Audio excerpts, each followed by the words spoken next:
Bengals, it's Miss Galler here. So this week we're going to talk about making connections when we read a story. So there's 3 different types of connections that we're going to talk about today.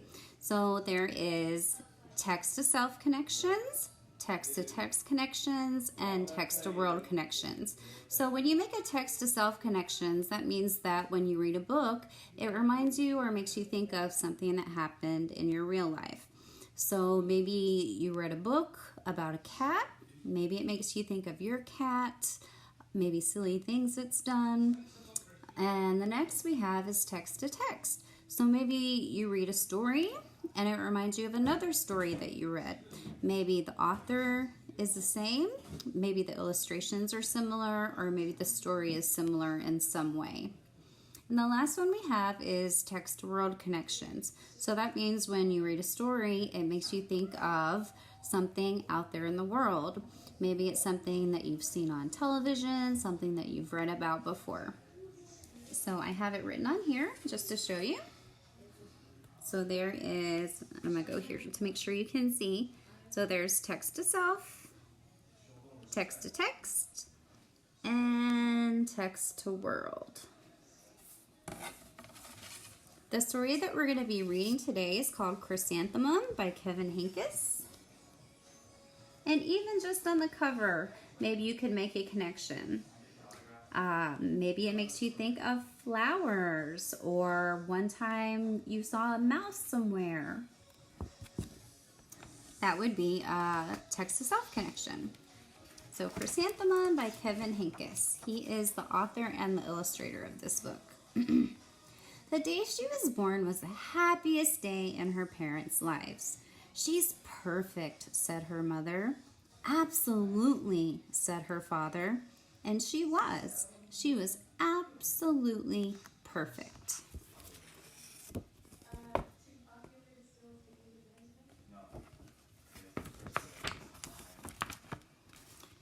"Her name must be everything she is," said her mother. "Her name must be absolutely perfect," said her father. And it was. Chrysanthemum. Her parents named her Chrysanthemum. Chrysanthemum grew and grew and grew. And when she was old enough to appreciate it, Chrysanthemum loved her name.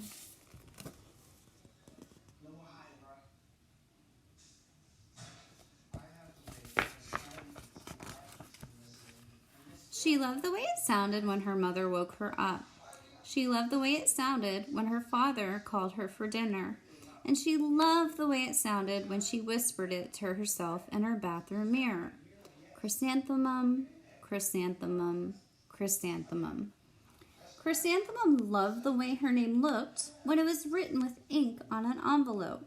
She loved the way it looked when it was written with icing on her birthday cake. And she loved the way it looked when she wrote it herself with her fat orange crayon. Chrysanthemum, chrysanthemum, chrysanthemum.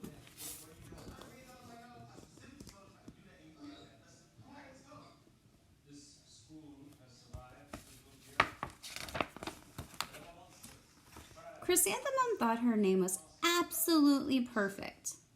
And then she started school. On the first day, Chrysanthemum wore her sunniest dress and her brightest smile. She ran all the way. "Hooray!" said Chrysanthemum. "School!" But when Mrs. Chud took roll call, everyone giggled upon hearing Chrysanthemum's name. Now that definitely wasn't very nice.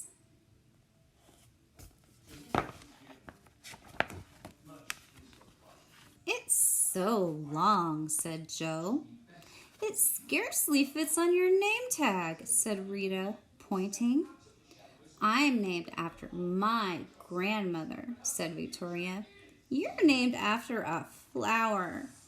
Chrysanthemum wilted.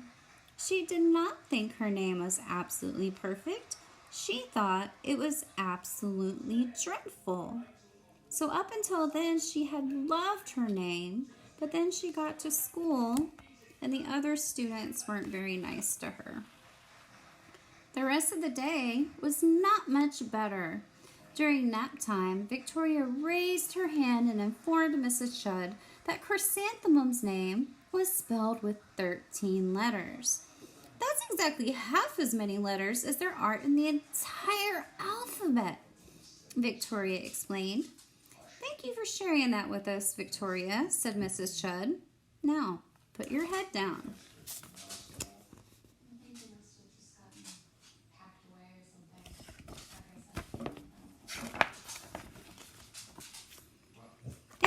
Had a name like yours, I'd change it, Victoria said, as the students lined up to go home.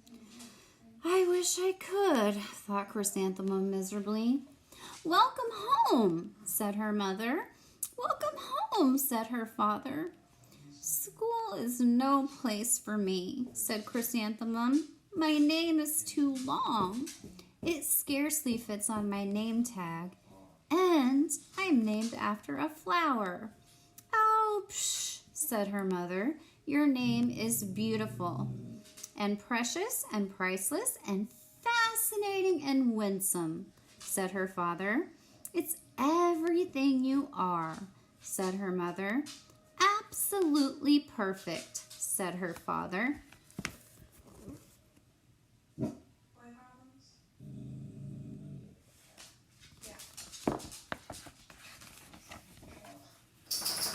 Chrysanthemum felt much better after her favorite dinner, macaroni and cheese with ketchup, and an evening filled with hugs and kisses and parcheesi. That night, Chrysanthemum dreamed that her name was Jane. It was an extremely pleasant dream.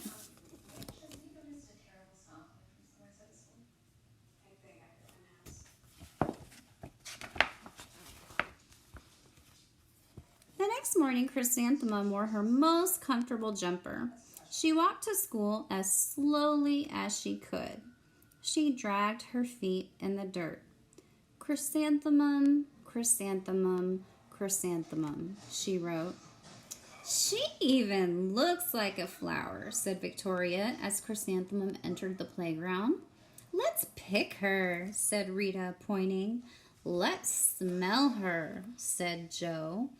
Chrysanthemum wilted. She did not think her name was absolutely perfect. She thought it was absolutely dreadful.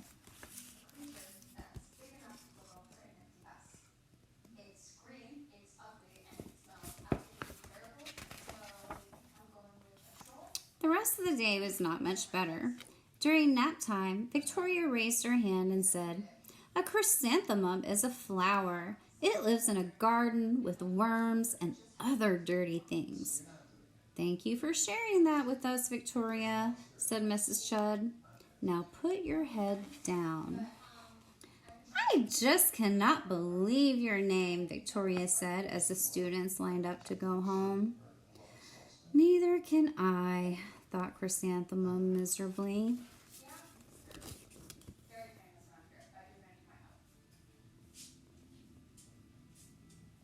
So this girl, Victoria, is not very nice to Chrysanthemum at all.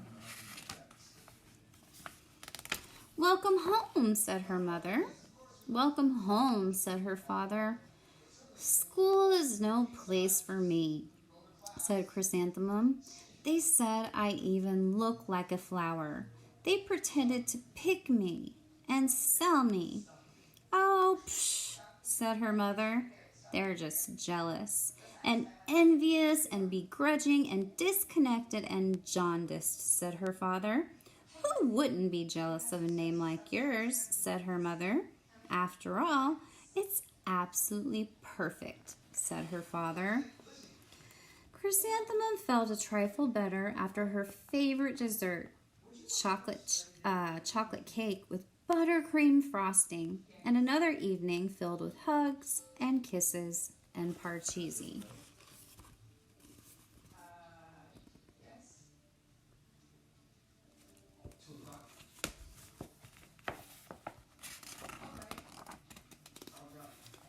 That night, Chrysanthemum dreamed that she really was a chrysanthemum. She sprouted leaves and petals. Victoria picked her and plucked the leaves and petals one by one until there was nothing left but a scrawny stem. It was the worst nightmare of Chrysanthemum's life. Chrysanthemum wore her outfit with 7 pockets the next morning. She loaded the pockets with her most prized possessions and her good luck charms. Chrysanthemum took the longest route to school possible. She stopped and stared at each and every flower. Chrysanthemum, chrysanthemum, chrysanthemum, the flowers seemed to say. So again, she was sad about going to school and took the long way to get there.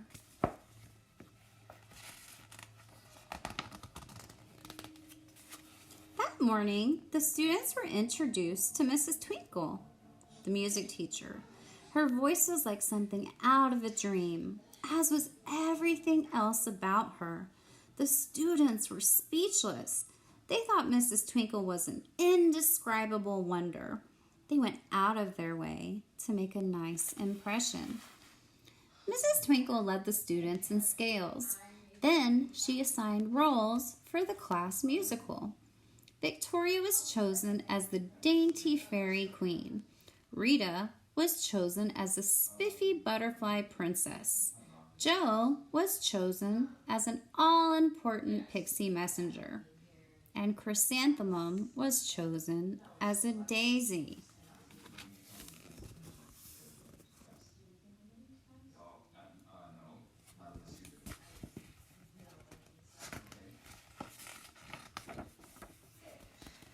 Chrysanthemum's a daisy, chrysanthemum's a daisy.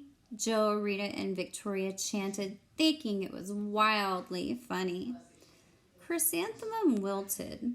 She did not think her name was absolutely perfect. She thought it was absolutely dreadful. "What's so humorous?" asked Mrs. Twinkle. "Chrysanthemum," was the answer. "Her name is so long," said Jo. "It scarcely fits on her name tag," said Rita, pointing. "I'm named after my grandmother," said Victoria. "She's named after a flower."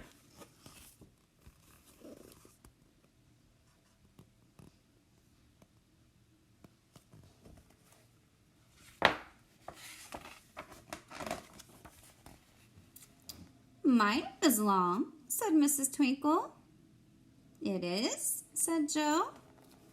"My name would scarcely fit on a name tag," said Mrs. Twinkle. "It would?" said Rita, pointing. "And," said Mrs. Twinkle, "I'm named after a flower, too." "You are?" asked Victoria. "Yes," said Mrs. Twinkle. "My name is Delphinium, Delphinium Twinkle. And if my baby is a girl, I'm considering Chrysanthemum as a name.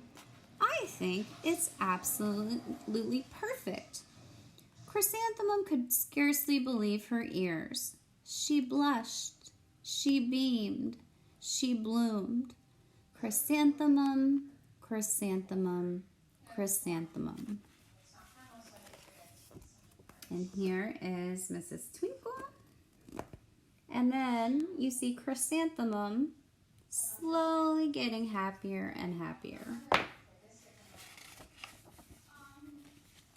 Jo, Rita, and Victoria looked at Chrysanthemum longingly. "Call me Marigold," said Jo. "I'm Carnation," said Rita, pointing. "My name is Lily of the Valley," said Victoria. Chrysanthemum did not think her name was absolutely perfect. She knew it.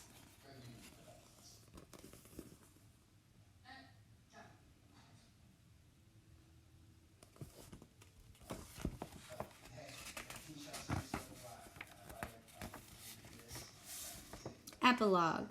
Overall, the class musical was a huge success. Chrysanthemum was absolutely perfect as a daisy. Victoria made the only mistake. She completely forgot her lines as the dainty fairy queen.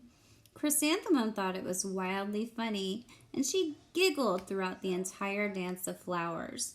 Eventually, Mrs. Twinkle gave birth to a healthy baby girl, and of course, she named her Chrysanthemum.